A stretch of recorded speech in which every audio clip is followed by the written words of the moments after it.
We are going to discuss the greatest upsets in men's one-day international World Cup history. West Indies vs India, 1983 World Cup Final. It was a miracle India had even made the final. Despite defeating Australia, Zimbabwe and the West Indies in the tournament's opening stages, nobody was giving Kapil Dev's side much of a chance against England in the semi-final.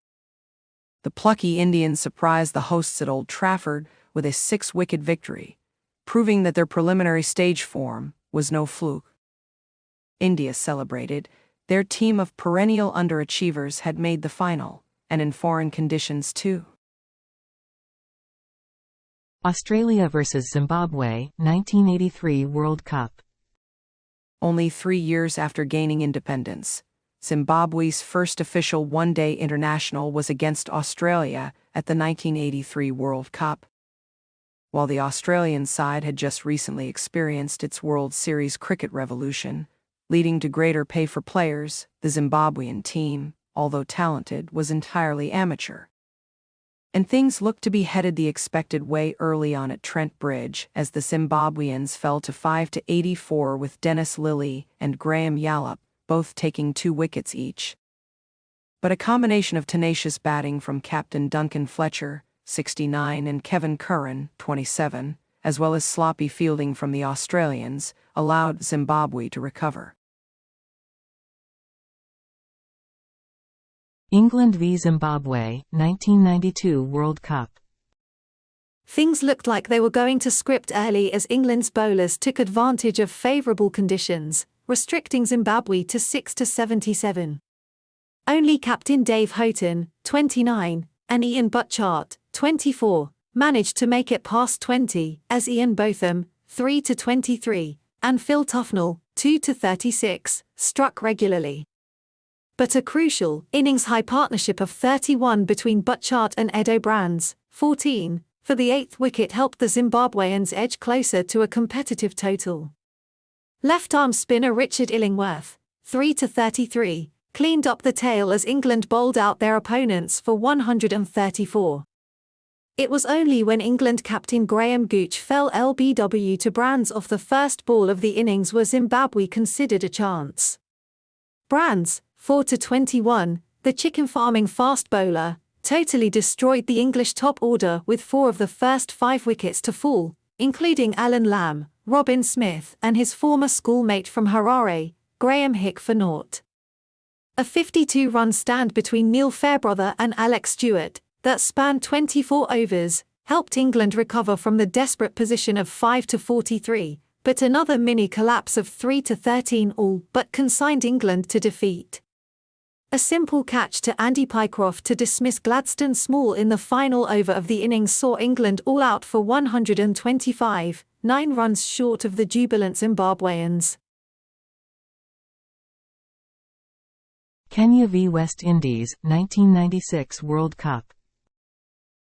When a team's top scorer is the extras column, it's generally safe to assume that team didn't have a great day. But that couldn't have been more untrue for Kenya during the 1996 World Cup, whose first innings total of 166 against the West Indies contained 35 extras, 14 wides, 13 no balls and 8 leg byes. It was a sloppy performance from the Windies, who despite having legends like Curtly Ambrose, 2-21, Courtney Walsh, 3-46, and Ian Bishop, 1-30, in their attack, bowled wides, dropped catches and lacked their usual intensity in the contest. Steve Tykolo, 29, Hitesh Modi, 28, and 17-year-old Tom Odoyo, 24, all got starts but couldn't nail a big score as Kenya were all out in 50th over for 166, an admirable effort but surely not enough to contain the exciting batting lineup of the West Indies. Although the Windies' batting hadn't been firing on all cylinders, they still had great batters like Brian Lara, Richie Richardson and Jimmy Adams in the 11. Yes, both openers were bowled, Sherwin Campbell by Martin Suji for 4 and Richardson by Rajab Ali for 5, but it wasn't until the bespectacled keeper Tariq Iqbal juggled and held onto a catch off Lara, that things felt amiss. Keith Arthurton was disastrously run out for a duck 2 runs later and the Windies were 4-35. Then it was the captain's turn, as Maurice Odom's innocuous off-spin ran through the middle order, accounting for the wickets of Shivnarine Chanderpaul, 19, Adams, 9, and Roger Harper, 17. Kenya had the West Indies 7-78 and there was no coming back from there. All out 93, smashed to the tune of 73 runs. It was Kenya's first win in an official ODI and the first time West Indies had lost to a non-test playing nation. It's like winning the World Cup. It's a dream come true, said their beaming captain Odom, who was player of the match for his 3-15 from 10 overs.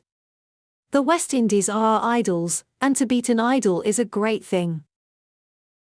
Ireland vs Pakistan, 2007 World Cup.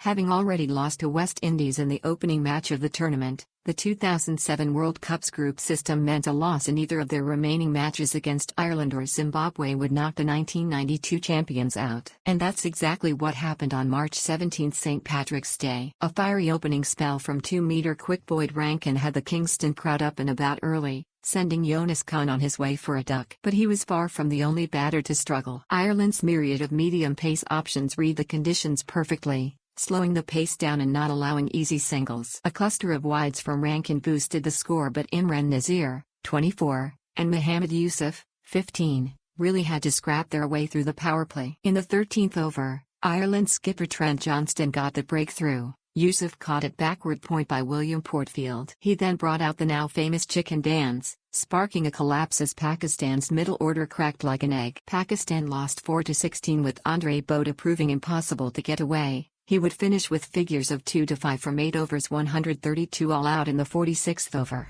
and Ireland could sniff an upset. But the chase wouldn't be easy. With a bit of rain and thick cloud hanging around, conditions were suited to Pakistan's pace bowlers. Mohammad Sami was especially tough to play, getting the ball to swing and claiming the wickets of Jeremy Bray and Owen Morgan in his opening spell. With his side wobbling, wicket-keeper Neil O'Brien took it upon himself to lift Ireland out of the mire. He notched the only score above 30 for the match, scoring 72 at the relatively brisk strike rate of 67-28. When he fell, O'Brien had scored exactly 2/3 of his side's 108. Brother Kevin, O'Brien, was willing and able to finish the job, together along with Johnston scoring the remaining runs required. Earlier weather had reduced Ireland's target by 5 runs, but a 6 from Johnston with scores tied ensured Ireland still surpassed Pakistan's score. The tragic postscript to this result was Bob Woolmer's death. The Pakistan coach and former England cricketer was found in his hotel room the morning after his team's shock loss. Ireland v England, 2011 World Cup. At 5-111 and chasing England's 328, Ireland's chances were as good as done. But what eventuated was one of the greatest nights in Irish cricket history. England had knocked together 8-327 with the minimum of fuss. Jonathan Trutt, 92, Ian Bell, 82, and Kevin Peterson, 59, all notching half-centuries as they cleared the 300-run barrier with ease. John Mooney's 4-wicket final spell, which included dismissing the set Trutt and Bell, ensured Ireland would be chasing fewer than 350 plus, which looked likely with 10 overs to go. In the chase, Graham Swan found his groove and took 3 wickets in 13 balls to suck the life out of Ireland's chase. Or so England thought. Enter O'Brien. The all-rounder from Dublin took the attack to Swan right from the start of his innings, getting stuck into the off-spinner with a couple of sweetly struck sixes. The required run rate nudged 9 runs and over and threatened to rise above 10, but O'Brien's 30-ball half-century ensured it never got out of hand. For so long the heart and soul of the Irish team, this was O'Brien's moment. Sporting dyed pink hair in the name of charity, O'Brien somehow found another gear, making many England deliveries look like very generous donations. Well supported by number 7 Alex Cusack, 47, the pair combined for a 162-run 6th-wicket stand which came off only 115 deliveries. A ginormous 6 off Tim Brasnan got O'Brien into the 90s, and a simple clip off Michael Yardy saw him race back for 2, completing a stunning century off only 50 balls. He gave a primal roar as he celebrated the fastest ton in men's World Cup history. With 12 needed from the final 12 balls, his innings ended run out, a throw from the deep catching him short for 113 off 63 balls. Thankfully for the men in bright green, his knock wasn't in vain, with Mooney, 33 no, backing up his effort with the ball to get Ireland over the line.